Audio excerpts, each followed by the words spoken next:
She came back from war with one leg. Nobody felt sorry for her. She did not let them. Then both pilots went down. 189 people. No one to fly the plane. She stood up. 400 hours on small planes. 0 hours on a jet. One prosthetic leg. She walked into that cockpit anyway. And she brought every single one of them home. Before you watch full story, comment below from which country are you watching. Don't forget to subscribe for more amazing stories. Letter from Riley, morning, seat 11C, United Flight 2281. Dear Leg. I know this is strange. Writing a letter to something I lost. But you were part of me for 24 years. You walked me through school. You ran me through boot camp. You carried me through Kandahar. You deserved a letter. I am on a plane today. First time since the hospital. Sarah would not stop asking. So here I am. Window seat. Watching the clouds.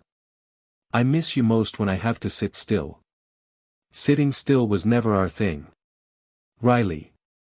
She never sends any letters. She writes them in her head. All of them. Every single day. To her mom. To her squad. To the people who did not come home. And yes, to her leg. She writes the letters. She keeps them inside. That is how Riley Cross moves through the world. Today, at 38,000 feet, she will have something new to write about. She lost her leg in Kandahar. She lost her fear somewhere after that. Today, both of those things will matter more than anything else. Her full name is Riley Cross. She is 29 years old. She lives in Denver, Colorado. She drives everywhere. Before the army, she had 400 hours of flying. Small planes. Single engine. Clear skies. She loved it. After Kandahar, she stopped flying. Not because she was scared of planes. She was scared of sitting still in one. Too much time to think. But her younger sister Sarah called every week for 4 months. Riley, just come visit. One flight. Please. So here she is. Seat 11C. Window seat. Baseball cap pulled low. Old hoodie. Dog tags around her neck, under the hoodie, but there. Her left leg is a prosthetic. Above the knee. She walks fine. Most people do not notice until they look too long. And then they look away fast. She does not care. She stopped caring about that a long time ago. Riley boards early. She always does. Fewer people to navigate around. She stands in line at the gate. Cap pulled low. Headphones in, but no music playing. She just wears them so people do not talk to her. It works most of the time. A little girl, maybe 5 years old, standing with her mother in line ahead of Riley, stares at the prosthetic leg. Kids always stare. They have not learned yet to pretend they did not see. Riley looks at the girl. The girl does not look away. Riley knocks twice on her prosthetic leg with her knuckles. Knock knock. Like a door. The little girl's eyes go wide. Then she smiles. A big, whole-face smile. Riley almost smiles back. Almost. She moves through the aisle. People glance at the prosthetic. Then look at their phones. That is fine. She is not here to make anyone comfortable. She is here because Sarah asked her 4 times a week for 4 months. She is here because saying no that many times gets heavy. She reaches row 11. Seat 11B is already taken. An old man. Very old. White hair. Sharp eyes. Straight back.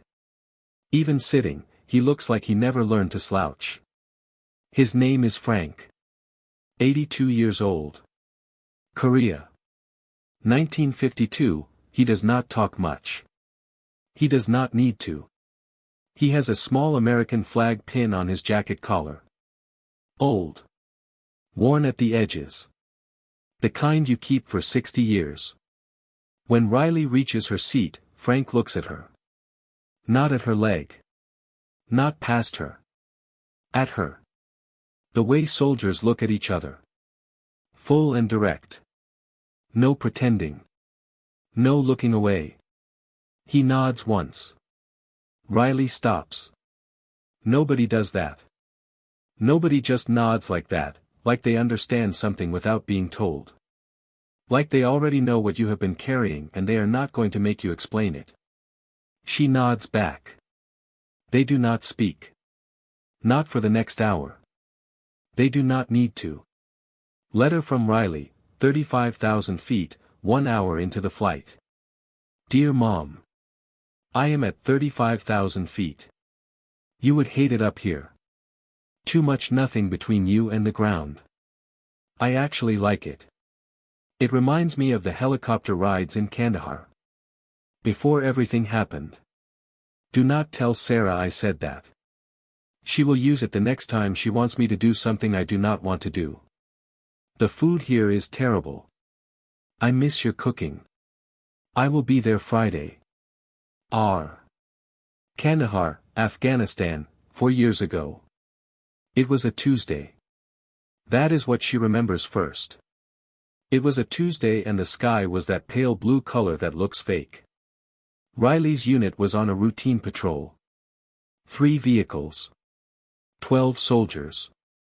Road they had driven 20 times before. The IED was not on the road. It was beside it. Hidden under 3 inches of dirt and 4 years of waiting. 1 second Riley was looking out the window of the vehicle. The next second, white. Just white. Then sound came back. Voices. Hands on her. Movement. She woke up in the field hospital. Bright lights. Smell of antiseptic. She looked down. Her commander was standing there. Hand on her shoulder. You are alive, Cross. That is what matters. Riley looked at him. Flat voice. Already decided on something. What is my status? He paused.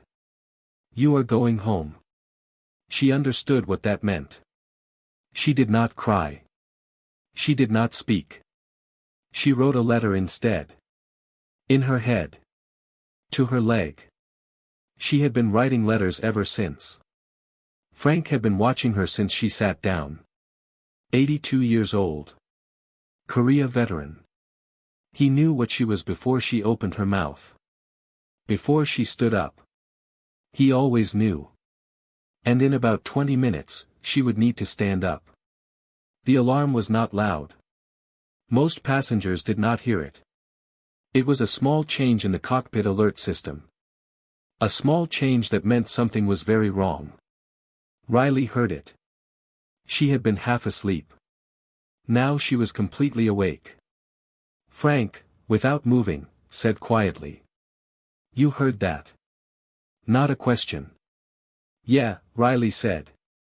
What is it? Nothing good. Captain David Reeves had been flying for 22 years. He was 54 years old. He had landed in storms, in fog, with 1 engine. He was the safest pilot on United's roster. At 38,000 feet over Illinois, his heart stopped. Not slowly. Not with warning. Just, stopped. He slumped forward. His first officer, a young man named Aaron, caught him. Aaron had 800 hours. He was 26 years old. He had never had an emergency like this. He tried to call for help on the radio. His hands were shaking. His voice disappeared. By the time he managed to key the radio, he was hyperventilating. By the time the flight attendants arrived, he was against the wall. Not unconscious. Just, gone. Somewhere inside himself where the fear had taken over completely. The cockpit had 2 pilots. Now it had 0. Flight attendant Jessica Martinez was 27 years old. She had been flying for 3 years. She had read every emergency manual. She had taken every training course. None of it prepared her for this. She walked into the cabin. Her face was white. She could barely breathe. She stopped in the middle of the aisle. 189 people looked at her. Is anyone a pilot? Silence. Complete silence. 189 people frozen in their seats. Frank, without looking away from Riley, said quietly. Well? Riley looked at him. She pulled off her baseball cap. She stood up.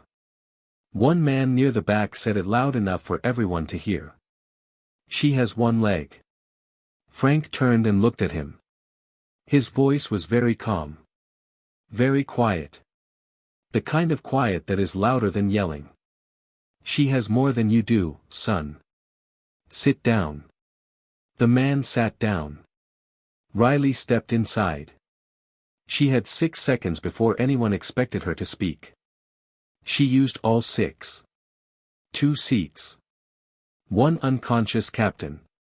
1 first officer pressed against the wall, breathing fast and shallow. 1 yoke. 1 radio. About 40 buttons she recognized. About 200 she did not. The controls were bigger than anything she had flown. The instruments were more. But the basics were the same. Physics is physics. Air is air. Lift is lift. She sat down. Adjusted the seat. Put both hands on the yoke. Then she picked up the radio. Chicago Center, United 2281. Full emergency. Both pilots are down. I have the aircraft. I am a private pilot, 400 hours. I have never flown a commercial jet. I need a lot of help and I need it right now. In 30 years of air traffic control, Mike Chen had heard a lot of emergency calls. He had never heard one that honest. He stared at his screen. His headset felt heavy. He had a daughter in the army. She was 24 years old. He thought about her every day. He pressed the button. United 2281, did you say private pilot? 400 hours. Army veteran. Currently the most qualified person on this aircraft. Can we work with that? Mike looked at his screen. He thought about his daughter. He pressed the button. Yes, ma'am. We can work with that. What do you need? Letter from Riley, cockpit, United 2281, 38,000 feet. Dear squad. You guys would laugh at me right now. I am sitting in a commercial cockpit. 737, never flown one. 189 people behind me. Storm ahead. Fuel for 44 minutes. Martinez, you always said I would figure it out. Whatever the situation was. You always said that. I am figuring it out. I miss you guys. Cross. 400 hours on small planes. 0 hours on commercial jets. 189 lives. She told them everything. She hid nothing. She did not pretend to know more than she did. That honesty, right there, was the bravest thing she did all day. Mike called it in immediately. Within 8 minutes, 2 F-16 fighter jets were in the air. They came up alongside United 2281 at 38,000 feet. 1 on each side. Like 2 hands holding something that might fall. The pilot of the first F-16, call sign Eagle 1, checked in on the emergency frequency. United 2281, this is Eagle 1. We are alongside you. What is your situation? Riley gave it to him. Clean. Fast. No extra words. Pilots communicate like that. Say what matters. Skip everything else. Copy that, Eagle One said. Professional. Steady. Private pilot background, how are you holding up? I have been in worse situations, Riley said. A small pause. Military background. Army. 4 years. Kandahar. Eagle One did not respond immediately. His co-pilot, Lieutenant Danny Ruiz, glanced over. Eagle One was just sitting there. Hands on the controls. Eyes straight ahead. Not speaking. Sir. Ruiz said. You okay? Eagle One did not answer him. He pressed the radio button instead. United 2281, what unit? Riley, a small pause now from her side. 75th Ranger Regiment. 2nd Battalion. 8 seconds of silence. The longest 8 seconds in the history of that radio frequency. Ruiz watched his commander's hands tighten on the controls. Sir. United 2281. Eagle One's voice was different now. Lower. What was your call sign? Riley was quiet for a moment. Then, very quietly. Maverick. Captain James Holloway had been flying F-16s for 6 years. Before that, he was Army. Combat Rescue. Kandahar. He had seen a lot of things that he could not forget. He had tried. Some things stay with you. 4 years ago, on a Tuesday, with a pale blue sky, he was on the ground with a quick reaction team when the explosion happened 200 meters ahead. He ran toward the smoke. That was his job. Run toward it. He reached her first. She was on the ground.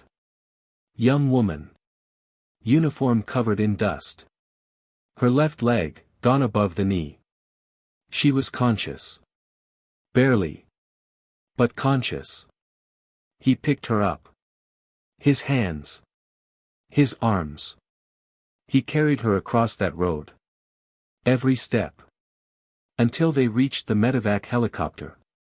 He put her inside. The medic took over. The helicopter lifted off. He stood on that road and watched it go. He did not know her name. He never found out if she survived. He asked around for months. Then he stopped asking. Some questions hurt too much to keep asking. He only knew what one of her squad mates had shouted when they saw him carrying her. One word. Her call sign. Maverick. And now, 4 years later, at 38,000 feet, that voice. Eagle One, his voice completely raw now. I was on the ground. Kandahar. 4 years ago. I carried you to the medevac. My arms. Across that road. I never knew if you made it. Cross, I never knew if you made it. Mid-scene, written in her head while her hands stayed on the controls. Dear whoever is reading this. I do not know if I believe in signs. But the pilot outside my window was there the day I lost my leg. He was on the ground. He ran toward the smoke. He picked me up. His arms carried me to that helicopter. He never knew I survived. I never knew his face. Maybe some things find each other. Eventually. Even at 38,000 feet.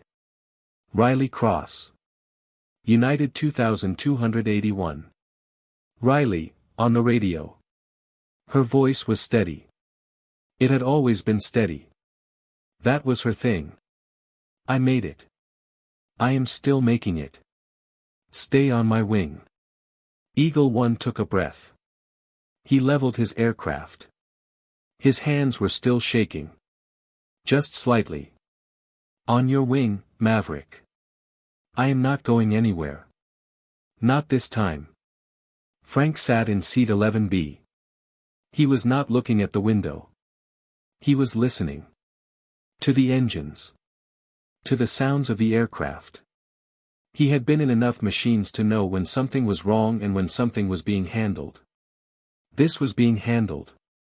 Jessica, the flight attendant, sat down in the empty seat across from him. Her hands were in her lap. She was still shaking. Frank looked at her. He put his old hand on top of hers. The woman flying this plane, he said quietly, lost her leg in Afghanistan. She woke up in a hospital with one leg missing, and the first thing she said was, "What is my status?" She did not quit then. She is not going to quit now. Jessica looked at him. How do you know that? Because I know what she is, Frank said. Breathe. Jessica breathed. Frank looked forward. Good girl. He flew her medevac cover and never knew she lived. She survived and never knew someone was watching from above. Now they were at 38,000 feet. Both of them. Again. And he was not going anywhere. Not this time. The storm was not supposed to be that bad. It was supposed to be turbulence. Some rough air. Nothing a 737 could not handle with a real pilot. But weather does not check the passenger manifest. It does not know there is a woman with 400 hours and one prosthetic leg at the controls. It does not care. The clouds ahead were dark green. The kind of green that means hail. The kind of green that means wind shear. The kind of green that means hang on. Mike, from Chicago Center, was talking Riley through everything. Step by step. Slow and clear. Like he was talking to his own daughter. United 2281, reduce speed to 250 knots. Keep your nose level. Do not fight the turbulence, ride through it. Copy, Riley said. Her hands were on the yoke. Both hands. Steady. The plane entered the storm. It hit like a wall. The plane dropped 20 feet. People screamed. Riley held the yoke. It dropped again. 30 feet. The overhead compartments rattled. Something fell. More screaming. Eagle 1, on the radio, tight voice, you are doing good, Maverick. Keep her level. Do not overcorrect. Riley did not answer. She was busy. The plane shook left. Then right. Then a massive updraft pushed the nose up hard. Riley pushed it back down. Steady pressure. Not panic. The same way she used to correct her Cessna over the Rockies on a bad day. Physics is physics. The plane is bigger. The air does not care. Good, Mike said. Good. You are through the first cell. 60 more seconds. 60 seconds in a storm at 38,000 feet is a long time. In the cabin, Frank sat perfectly still. Eyes closed. Hands on his knees. He was not praying. He was just, still. The way old soldiers get still when there is nothing left to do but trust. Jessica was next to him. White knuckles on the armrest. Every time the plane shook, she made a small sound. Frank, without opening his eyes, she has it. How do you know? Jessica whispered. Because the engines are still even, Frank said. And because I know what she is. The plane shook again. Hard. Jessica made the sound again. Frank opened his eyes and looked at her. Count with me, he said. 1. Jessica stared at him. 2, Frank said. 2, Jessica said. 3. They counted. All the way to 60. The turbulence did not stop. But Jessica's hands stopped shaking quite so hard. They were on final approach. Runway lights were visible through the rain. Then the wind shear hit. The plane dropped 60 feet in 2 seconds. The cabin became weightless for one horrible moment. Riley heard the screaming behind her. She did not look back. She pulled up. Hard. Too hard. The left wing dipped. Eagle 1, Maverick. Mike, Pull right. Riley pulled right. The wing came back up. 200 feet. Runway lights. Rain on the windshield. Her prosthetic pressing hard against the rudder pedal. Pain shooting up through what was left of her leg. Sharp. Real. She felt it. She breathed through it. The same way she breathed through everything. One breath. Then the next one. Then the one after that. That is all surviving ever is. One breath at a time. Until you are down. Look at her hands. Both of them. Steady on the yoke. Not tight. Not shaking. Just, there. Look at her jaw. Set. The same way it was set in the field hospital in Kandahar.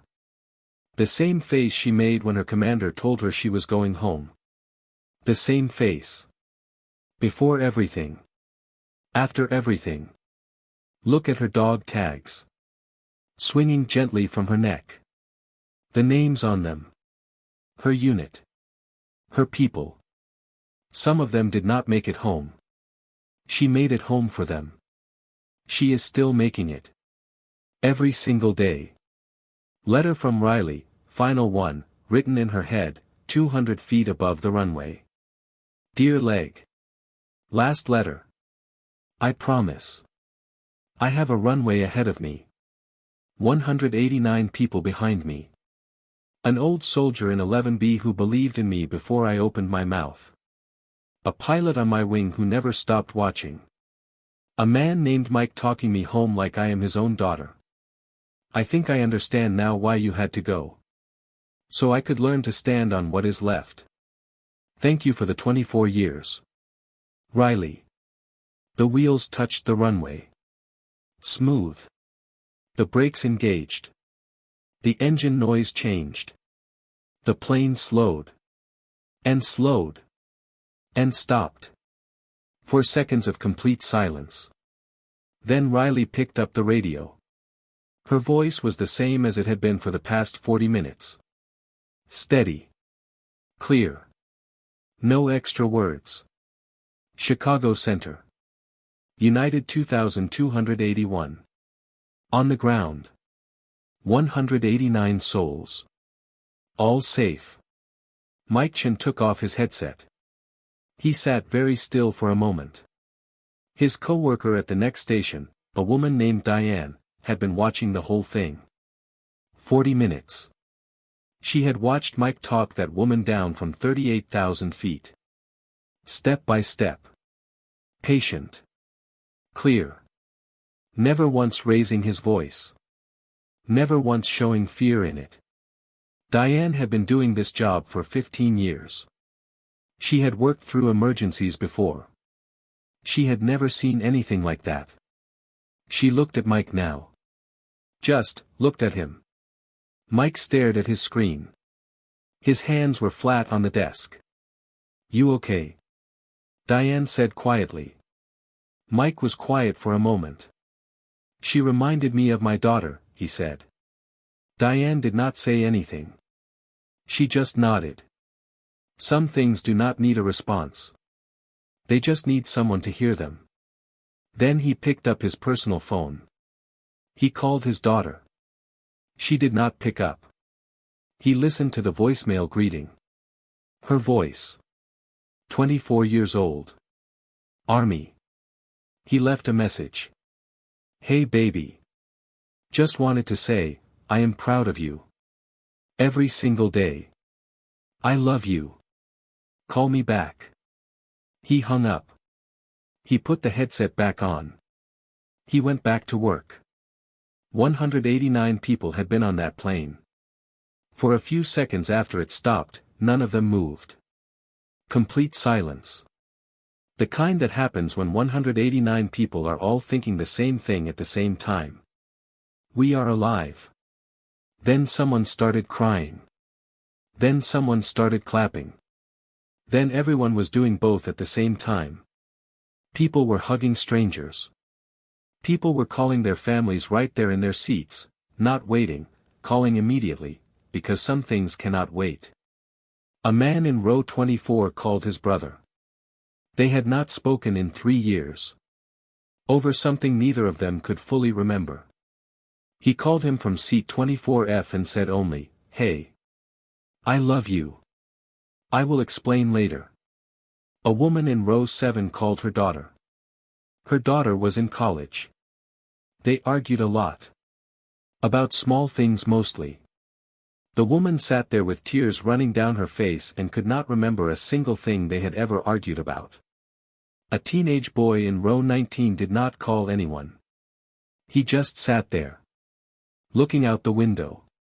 He was 17 years old. This was the first time in his life he understood, really understood, that it could just end.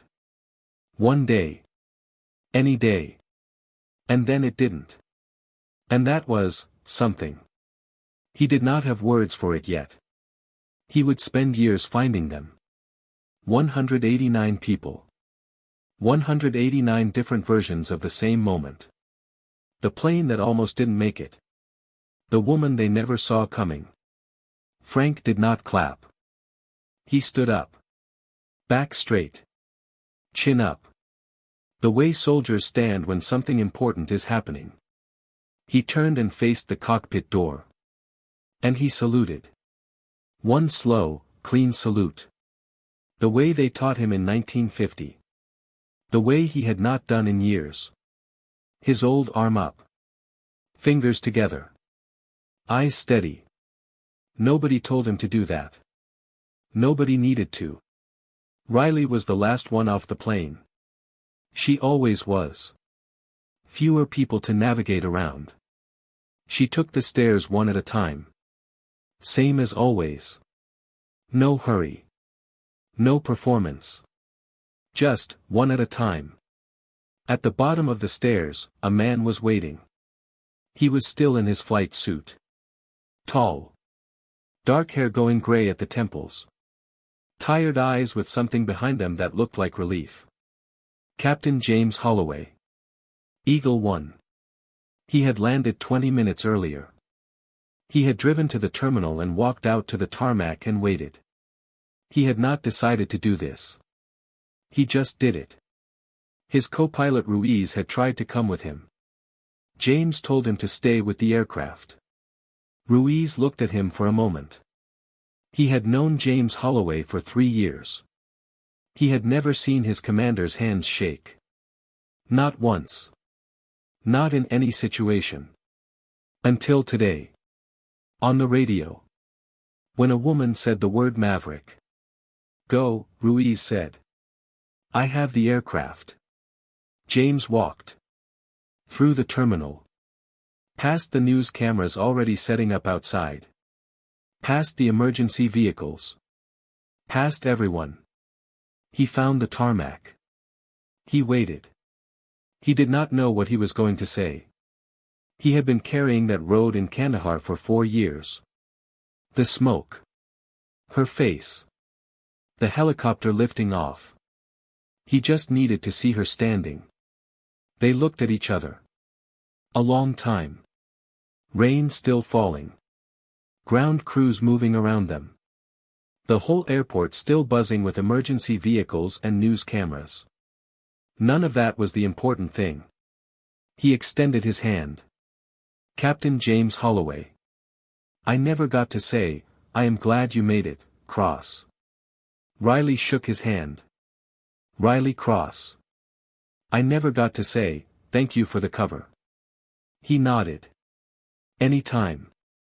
Any place." Riley almost smiled. "Yeah. Apparently." Jessica found her near the terminal doors. She had changed out of her uniform. Her eyes were red. She stopped in front of Riley and for a moment could not speak. Then she started. "I froze. Up there. When it all happened, I completely froze. I could not do anything. And you walked up there and how did you just?" Riley looked at her. "You did not freeze," she said. "You walked into that cabin. You asked for help. You did the one thing that needed to be done. I was terrified, Jessica said. I know, Riley said. Asking for help when you're terrified is not freezing. That is the bravest thing you can do. Jessica was crying again. How are you so calm? Riley looked down at her leg. Practice. He found her last. Of course he did. He was in no hurry. He had been in no hurry for 82 years. He walked up and stopped in front of her. This old man. White hair. Sharp eyes. Back that had never learned to slouch. He looked at her. She looked at him. He knew what she carried. He had carried something like it since 1952. He knew how heavy it was. He knew it never fully left. He knew it also, if you let it, made you into something. He said 3 words. Welcome home, soldier. 3 words. The right 3 words. Riley had held it together through the cockpit. Through the storm. Through the wind shear. Through the landing. Through Jessica and James and the cameras and the emergency vehicles. She had held all of it. But an 82-year-old man from the Korean War who never said more than he needed to. He broke through. Just for a moment. Just for a second. Riley cried. Not loudly. Not dramatically. Just, her eyes filled, and it spilled over, and she let it. Frank did not move. He did not speak. He did not pat her on the shoulder or tell her it was okay. He just stood there. Right in front of her. Witness. Some things need a witness. Some things should not happen alone. He understood that. He had understood it for a long time. She called her sister from the tarmac. Sarah picked up on the first ring. Riley, oh my God, I saw the news, are you okay? Are you hurt? What happened? I have been watching it on the TV for the last hour and... Sarah. What? I am okay. Are you sure? Sarah. What? A pause. Riley looked at the plane. The runway. The sky getting dark. I will fly again sometime. Long silence. What? I said I will fly again. Sometime. A longer silence. Did you just, Riley, did you just say you will fly again? Like on purpose? Riley looked at the sky. Do not make it weird. Nobody told her she could not fly that plane. Nobody told her she could either. She did not need either one. She had 400 hours. Dog tags around her neck. A prosthetic leg that hit the rudder pedal hard enough to feel it. An old soldier in 11B who knew before she stood up. A man in Chicago who talked to her like she was his own daughter. And a pilot on her wing who never forgot her face, and never stopped being glad she made it. She is Riley Cross. Call sign, Maverick. Not because she liked to fly. Because she never followed an order she thought was wrong. Today the only order was, land this plane. She followed that one. She always knows which orders matter. Maverick. Still flying.